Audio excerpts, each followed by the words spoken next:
శతమానం భవతి.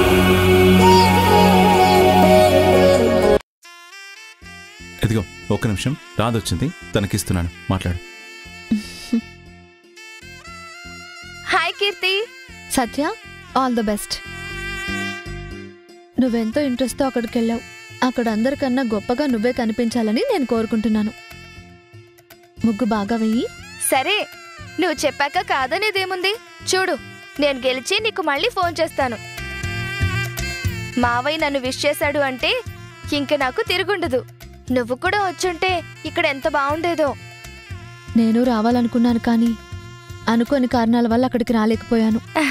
అలాగే. ఏదేమైనా నువ్వైతే వెళ్ళావు కదా, నువ్వు హ్యాపీగా ఉండాలని కోరుకుంటున్నాను. కీర్తి, నీకొక విషయం చెప్పడం మర్చిపోయాను. అప్పుడు హాస్పిటల్కి వెళ్ళినప్పుడు సిటీలో నాకొకళ్ళు పరిచయం అయ్యారని చెప్పాను కదా. ఆ రోజు రాత్రి నేను తప్పిపోతే నన్ను కాపాడిన వాళ్ళు నువ్వు వచ్చేసరికి వాళ్ళు వెళ్ళిపోయారు కదా. వాళ్ళది ఈ ఊరేనంట.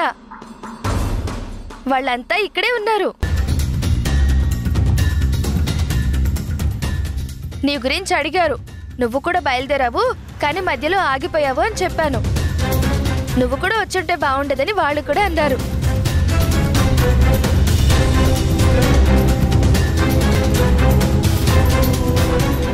వాళ్ళకు కూడా నేను పరిచయం చేసేదాన్ని. పర్వాలేదులే సత్య, నా వాళ్ళెవరూ తెలుసుకోలేని పరిస్థితుల్లో నేనున్నాను. నాకు తెలియని వాళ్ల కోసం ఇప్పుడు ఆలోచించే పరిస్థితుల్లో కూడా నేను లేను. ఏంటి కీర్తి అలా ఉన్నావు? ఏమైంది? ఆహా, ఏం కాలేదు, అంతా బానే ఉంది. నువ్వు పోటీ కోసం వెళ్ళావు కదా, హ్యాపీగా మంచి ముగ్గు వెయ్యి. ఉంటాను. సరే, బాయ్.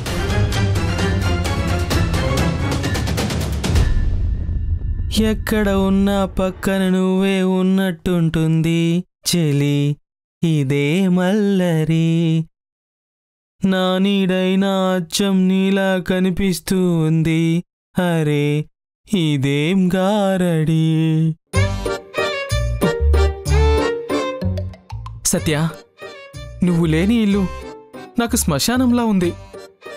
నీ అడుగుల సవ్వడి వినపడక నా చెవులకి సీసం పోసినట్టుగా ఉంది. నా కళ్ళకు నువ్వు కనిపించకపోయేసరికి నాకు గుడ్డితనం వచ్చినట్టుగా ఉంది. అసలు నువ్వు లేని ఇంట్లో నేను ఉండాలంటేనే చాలా చిరాగ్గా ఉంది. నీ రాక కోసం నేను చూస్తున్నాను. నువ్వు నా దానివి కావాలని ఆశిస్తున్నాను. నీకోసమే తప్పిస్తున్నాను. ఈ అరిసెలు తింటున్నా అది నువ్వే అనుకుంటున్నాను. దీని రుచి మాధుర్యాన్ని నేను ఆస్వాదించలేకపోతున్నాను. ఎండిన పిడకలాగా, విరిగిన తడికలాగా, పగిలిన పలకలాగా నీకోసమే ఎదురు చూస్తున్నాను. నా కోసం నువ్వు ఎప్పుడొస్తావు సత్య? ఎప్పుడొస్తావు?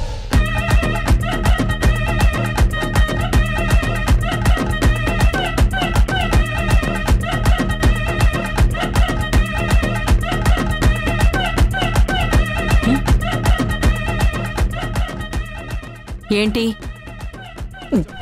నేను 2 రోజులుగా సరిగ్గా ఏమీ తినలేకపోతున్నానండి. ఆకలి వేస్తున్నా ఏమీ సహించట్లేదు. ఒక పక్కన అరిసెలు బాగా తింటున్నావుగా, ఏమీ తినలేదా నాకు చెప్తున్నావు? ఏం మాయరోగం? కడుపులో ఆకలితో బాధపడుతున్నానండి.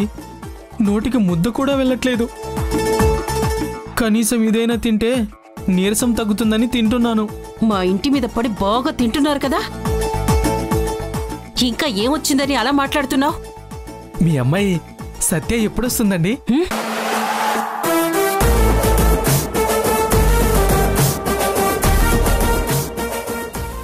నీకెందుకురా? అదేంటండి అలా అంటారు? తన ఇంట్లో ఉంటే ఇంటికే కళగా ఉంటుంది. తను లేకపోయేసరికి ఈ ఇల్లు చూడండి, ఫ్లాప్ అయిన సినిమా థియేటర్లో ఆడుతుంటే ఎలా ఖాళీగా ఉంటుందో ఈ ఇల్లు కూడా అంత ఖాళీగా ఉంది. పోలిక కూడా నీ మొహంలానే ఉంది. అయినా నా కూతురు లేకపోతే నేను బాధపడాలి, నువ్వెందుకురా బాధపడుతున్నావు? ఎక్కువ ఆలోచించకుండా ఇంకా ఇంట్లో ఏమైనా అరిసెలు మిగులుంటే తిను.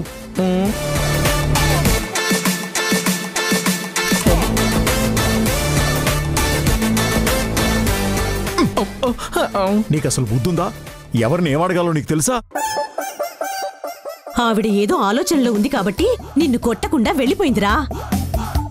లేదంటే నువ్వు అడిగిన మాటకి నీ బుర్రను గోడకేసి టపా టపా కొట్టేసి ఆ వచ్చిన రక్తంతో పెయింటింగ్ వేయించామని చెప్పేసి ఉండేది. ఆవిడ నన్ను కొట్టినా తిట్టినా చివరికి చంపినా సరే నేనేం అడగాలనుకున్నానో అది అడిగేశా. కానీ సమాధానం రాలేదని బాధపడుతున్నా. నిన్ను బతికుండగా సమాధిలో పెట్టా. నీకేం మాయ రోగం వచ్చిందిరా? ఎందుకు ఇలా మాట్లాడుతున్నావు? అదంటే గతాన్ని మర్చిపోయింది. మనం ఏం చెప్పినా నమ్మకుండా మన మీద ఎంక్వైరీ చేస్తుందని చెప్పి మేం భయపడి చేస్తుంటే మధ్యలో నీకేం వచ్చింది ఇలా ప్రవర్తిస్తున్నావు? నేను అదో లోకంలో ఉన్నానులే. ఆ లోకంలో ఉన్న ప్రేమలో తేలిపోతున్నా. అందుకే ఇలా మాట్లాడుతున్నా. నేను ఎందుకు ఇలా ప్రవర్తిస్తున్నానో, ఏం మాట్లాడుతున్నానో మీకు ఎంత చెప్పినా అర్థం కాదు. అర్థం చేసుకునే స్థాయి కూడా మీకు లేదు. పిచ్చి పిచ్చి వేషాలు వేసామంటే తాట తీస్తానేమనుకున్నావో?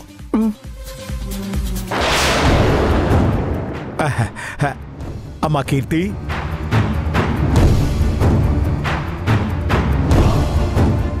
ఏమ్మా ఎక్కడికైనా వెళ్ళాలా?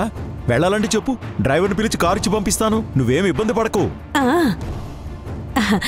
లేకపోతే నీకేదైనా తినాలనిపిస్తుంటే చెప్పు, జ్యోతితో చెప్పి అన్ని రకాల వంటలు వండిస్తాను.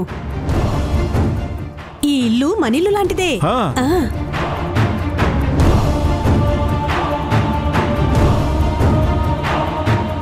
అదేంటే మనం ఇంత ప్రేమగా అడిగితే ఏ సమాధానం చెప్పకుండా అలా వెళ్ళిపోయింది? నేను ఇంటికి వచ్చాక మీరొచ్చారు, ఇప్పుడు ఈ ఇల్లేదో మీ సొంతమైనట్టు చెప్తున్నారేంటని ఓ లుక్ ఇచ్చి వెళ్ళిపోతుంది. ఓహో, ఆ లుక్కులో అంత అర్థం ఉందా? నాకు అర్థం కాలేదే. అర్థం చేసుకోవాలంటే మంచి మనసుండాలి. అది మంచులా కరిగిపోతూ ఉండాలి, నదిలా ప్రవహిస్తూ ఉండాలి, సముద్రంలా ఉప్పొంగుతూ ఉండాలి, అలలుగా ఎగిసిపడాలి. ఇలాంటి పిచ్చి పిచ్చి మాటలు మాట్లాడితే సునామీలాగా అందరూ మన మీద పడతారు. దెబ్బకు కొట్టుకుపోతాం. నోరు మూసుకొని లోపలికెలా.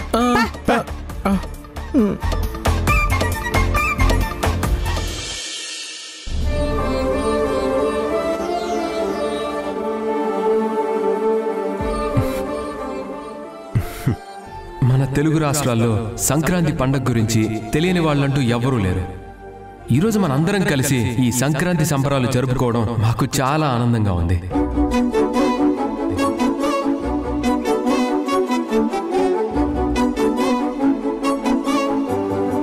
మా అమ్మ చాందిని ఈ ముగ్గుల పోటీల్ని పర్యవేక్షిస్తారు. ఇప్పుడు మా అమ్మ మాట్లాడుతుంది.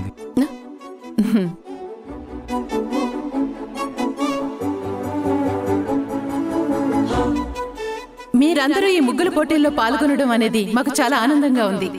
ఇక అందరూ ముగ్గుల పోటీని ప్రారంభించండి. అరే వచ్చింది హంగులతో సిరిపూల జల్లులతో ఈనాడే సంక్రాంతి, భోగి భాగ్యాలే లోగిలిలో శుభమకరాదారులలో సంబరమై సంక్రాంతి.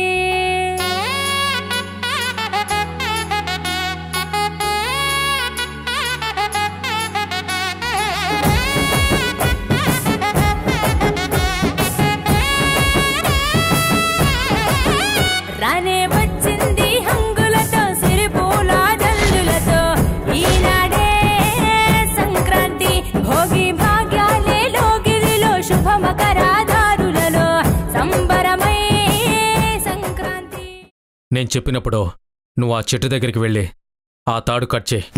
ఆ కొబ్బరికాయలకిలా స్టేజ్ మీద నుంచి వస్తుంది. అంతా బానే ఉంది, కానీ అది నీలిమాకే తగులుతుందన్న గ్యారెంటీ ఏముంది? ఉదయం నుంచి చూస్తున్నాం కదా, ఈ ప్రోగ్రాం మొత్తం నీలిమాని ఆర్గనైజ్ చేస్తోంది. అంటే ఆ మైకున్న పోడియం దగ్గర నీలిమాయే నిలబడి ఉంటుంది. అందుకే గ్యాల అక్కడికి వచ్చేలాగా కట్టాము. నీలిమ అక్కడ నిలబడి మాట్లాడుతున్నప్పుడు తాడు వదిలేస్తే ఎంతో స్పీడ్గా వచ్చే కొబ్బరికాయల గెల నీలిమ వెన్నుపూసకు తగులుతుంది. దాంతో వెన్నుపూస విరిగి కాళ్ళు చేతులు చచ్చుబడిపోయి బ్రతికున్న శవంలాగా మిగులుతుంది. ఏంటజయ్, వెన్నుపూస విరిగిపోతే అంత ఘోరం జరుగుతుందా? మనిషికి వెన్నుపూస అనేది చాలా ముఖ్యమైన అవయవం. అది విరిగిందంటే ఏ పని చేయలేరు. కాళ్ళు చేతులు కదలవు, తల కూడా తిప్పలేరు. శాశ్వతంగా మంచం మీదే ఉంటారు. ఊపిరి మాత్రమే తీసుకుంటూ బ్రతికున్న శవంగా మిగిలిపోతారు. ఆ నీలిమకి ఇదే తగిన శిక్ష. అందరూ సిద్ధంగా ఉండండి. రేయ్, మీరు అటుపక్క ఇటుపక్క వెళ్ళండి. ఎవరికి మన మీద అనుమానం రాకుండా చూడండి. నువ్వు నా దగ్గరే ఉండు. నేను వెళ్ళమని చెప్పినప్పుడు వెళ్ళి ఆ తాడు కట్ చేయి. అలాగే అజయ్.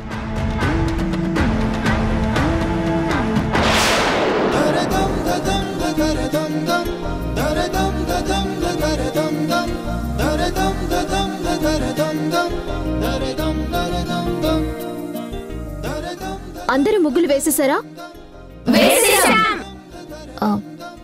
ఆంటీ, ఇంక మీరు చూసి ఫైనల్ చేయటమే మిగిలింది. ఒక్కొక్కరి ముగ్గుని చూసి వాటికి మార్క్స్ ఇవ్వాలి. చూడండి.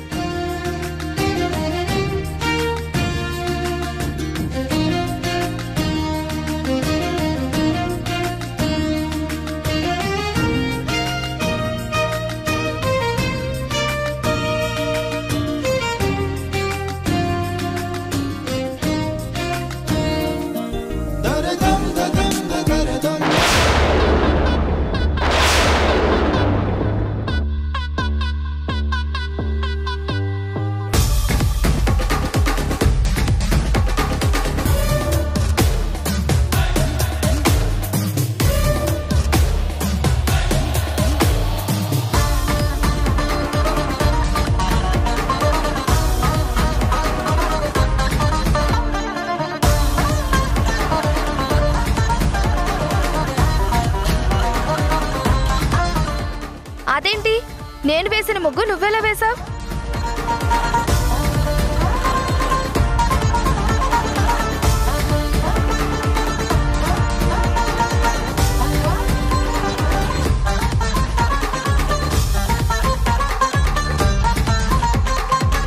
మీరిద్దరూ ఏ ముగ్గే వేయటం మా అందరికీ చాలా ఆశ్చర్యంగా ఉంది. అవునా, ఎందుకండి? మేము ఎవరి పేరు మీదైతే ఈ పోటీలు నిర్వహిస్తున్నామో తనే ఎక్కువగా ఈ ముగ్గు వేసేది. ఎంతో అందంగా వేస్తుందని మేమందరం ఎన్నోసార్లు చెప్పుకున్నాం. కాని ఆశ్చర్యంగా మీరిద్దరూ అదే ముగ్గు వేయటం అనేది, అచ్చం అలాగే ఉండటం అనేది మా అందరికీ చాలా ఆశ్చర్యంగా ఉంది. ఈ ముగ్గు నువ్వెక్కడ నేర్చుకున్నావు? బుక్లో చూసావా, లేదంటే నీకెవరైనా నేర్పించారా? బానక్క దగ్గర నేర్చుకున్నాను.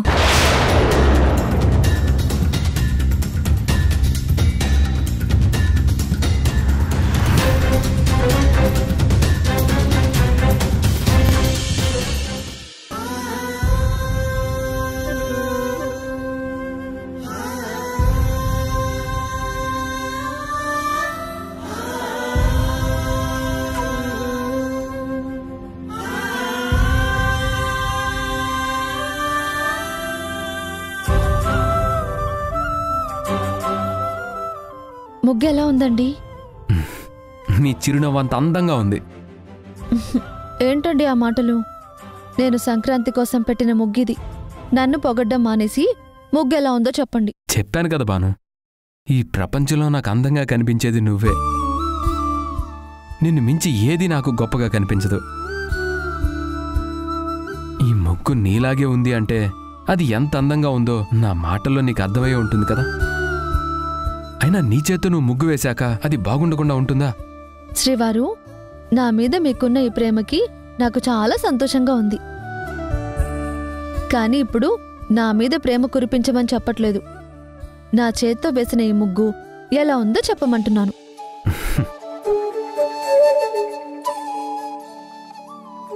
చాలా దరిద్రంగా ఉంది.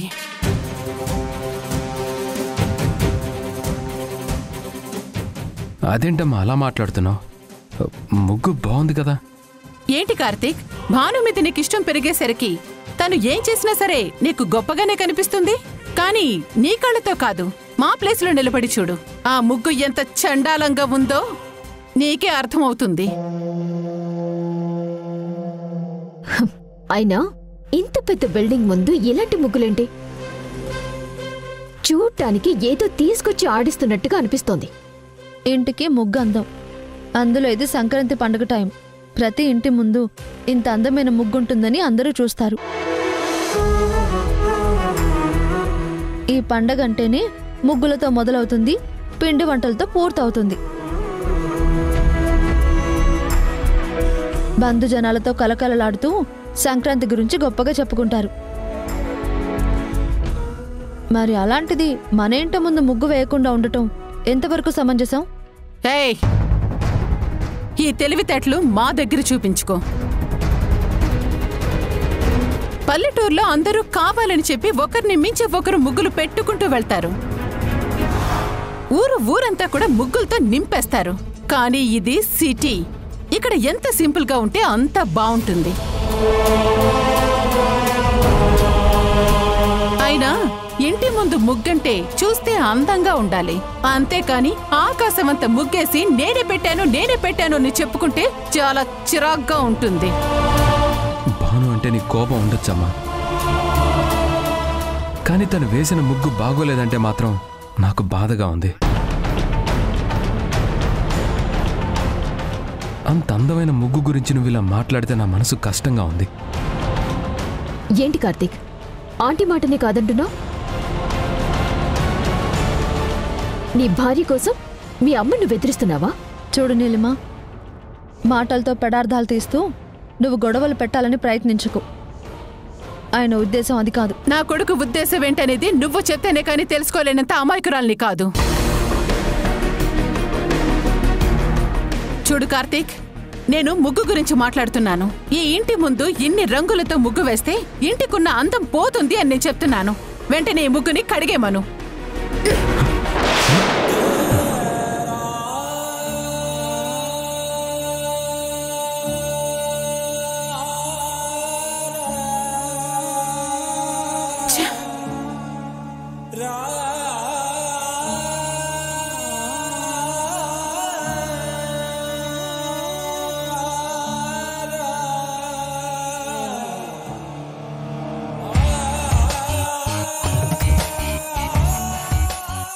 ఏంటి బాను, బాధపడుతున్నావా?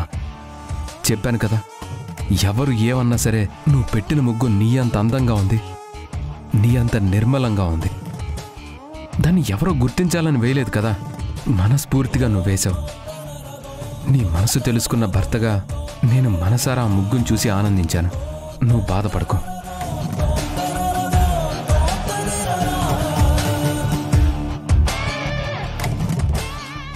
క్రితంసారి తను సంక్రాంతికి వచ్చినప్పుడు ఈ ముగ్గు పెట్టింది కదా. అంతేకాక 2-3 సార్లు ఈ ముగ్గు పెట్టడం కూడా నేను చూశాను. అప్పుడే అక్కని నేర్పమని నేను అడిగాను. అక్క దగ్గర నేను నేర్చుకున్నాను. బాను ఈ ఊరిది కాబట్టి ఈ ఊర్లో ఉన్నవాళ్ళు నేర్చుకుంటారంటే సబబుగానే ఉంది. కానీ నువ్వు మా ఊరి అమ్మాయివి కాదు కదా, మరి నీకు ఈ ముగ్గు ఎలా వచ్చింది? నేను ఈ ముగ్గు ఒకరి దగ్గర నేర్చుకున్నాను. ఎవరు నీకు ముగ్గు నేర్పించారు? అదే చెప్పాను కదా, మా ఇంట్లో కీర్తి అని ఒక అమ్మాయి ఉందని. తనే నాకు ఈ ముగ్గు నేర్పించింది.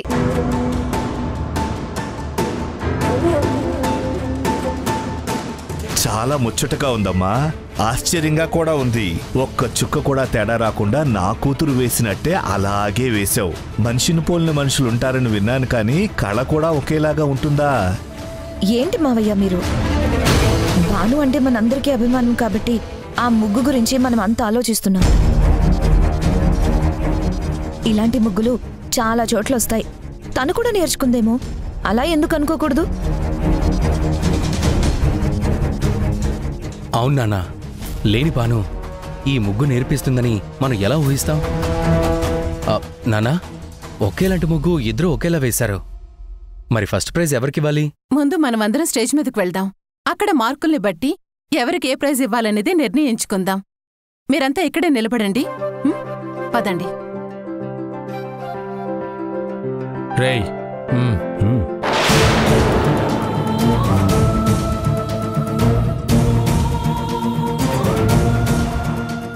వేసిన ముగ్గుల్ని బట్టి వచ్చిన మార్కుల్ని బట్టి మేము ప్రైజెస్ అనౌన్స్ చేస్తున్నాం. అన్ని ముగ్గులు చాలా బాగా వచ్చాయి. ప్రతి ఒక్కరూ మీ ప్రతిభని చాలా గొప్పగా చూపించారు.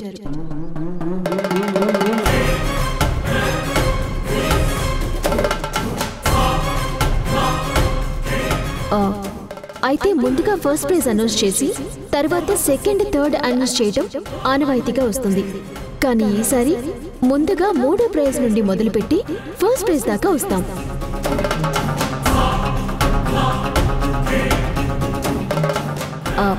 మూడవ బహుమతి మహాలక్ష్మి గారు.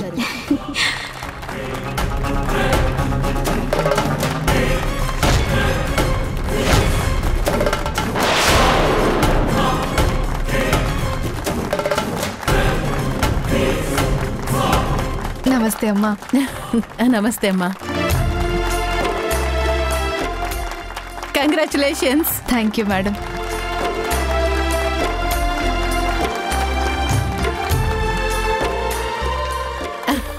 Thank you. నమస్తే. రెండవ బహుమతి శ్రీమతి మాధవిలత గారు.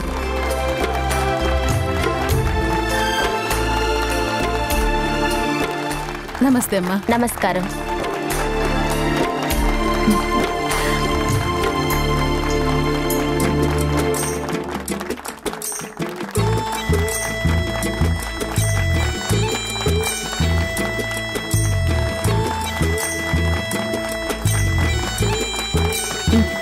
Thank you madam.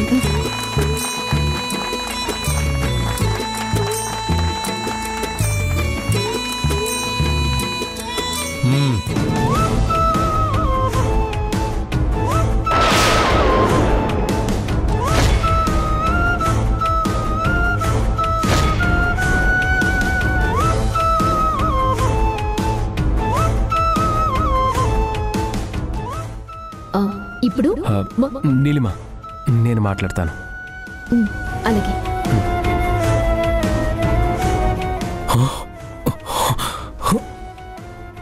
మొదటి బహుమతి నేను అనౌన్స్ చేస్తాను.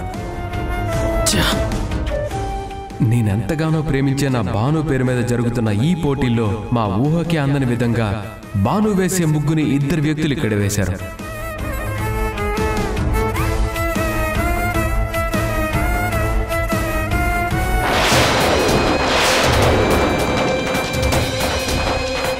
ఈ ఇంట్లో ఏం జరుగుతోంది? ఏంటత్తయ్య అంత కోపంగా మాట్లాడుతున్నారు? ఏం జరిగింది?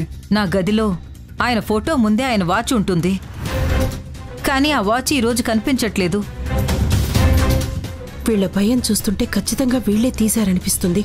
పొరపాటునది వీళ్ల గదిలో దొరికిందంటే అప్పుడు అమ్మ వీళ్ళని మెడపట్టుకు బయటికి గెంటేస్తుంది. ఈ రాత ఇక్కడే ఉండిపోతుంది. ఇప్పుడేం చేయాలి?